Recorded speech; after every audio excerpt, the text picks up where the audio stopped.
मेरा नाम मीरा है। मेरी उम्र 27 साल है। मैं एक बड़े संयुक्त परिवार की बहू हूँ।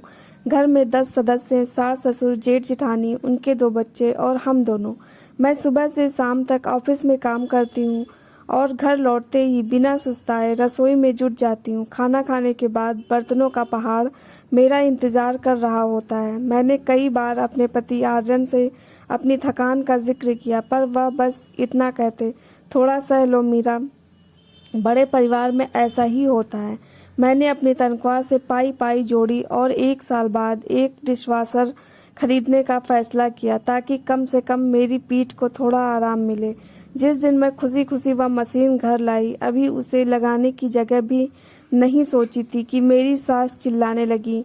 हमारे खानदान में आज तक किसी को इन फालतू चीज़ों की ज़रूरत नहीं पड़ी। बहू अगर इतनी आलसी हो जाए कि हाथ तक ना हिलाना चाहे तो यह घर कैसे चलेगा? पैसों की बर्बादी है या? मैं वहीं सुन्न खड़ी रह गई। मेरा दिल भर आया। मैंने कोई बहस नहीं की और चुपचाप खाना बनाने चली गई। लेकिन उस रात मैंने जानबूझकर बहुत सारा तेल और मसालों वाला खाना, जैसे पूरी और कढ़ाई पनीर बनाया, जिससे बर्तन बहुत ज़्यादा चिकने और गंदे हो गए।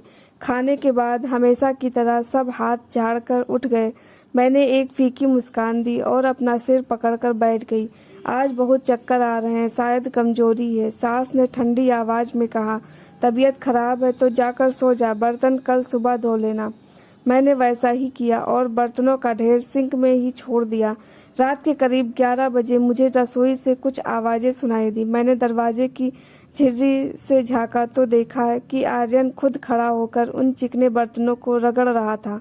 उसका चेहरा थकान से उतरा हुआ था और वह बड़बड़ा रहा था, बेचारी ने मशीन खरीदी तो क्या गलत किया? माँ भी बात को समझती क्यों नहीं? मेरी आंखों में आंसू आ गए। मुझे एहसास हुआ कि जिस पति पर मैं गुस्सा थी वह खुद माँ और पत्नी के बीच फंसा हुआ है। लेकिन सबसे बड़ा झटका अगली सुबह लगा, जब हम सब नाश्ते की मेज पर थे। सास ने सीधे मेरी तरफ उंगली उठाई और सबके सामने कहा, कल रात तूने बीमारी का नाटक सिर्फ इसलिए किया ताकि आर्यन बर्तन धोए। कान खोल कर सुन ले मीरा, इस घर की बहू है तो उम्र भर बर्तन तुझे ही धोने होंगे। किसी मशीन के भरोसे रहने के सपने मत देख। मैंने अपनी मुट्ठियां भींच ली। उस पल मुझे समझ आया कि वह डिशवाशर सिर्फ एक मशीन नहीं थी, बल्कि उनकी नज़रों में मेरी आज़ादी की कोशिश थी जो उन्हें खटक रही थी। मैंने खुद से कहा, शायद बदलने की ज़रूरत उस मशीन को नहीं बल्कि मेरी इस ज़िंदगी को है।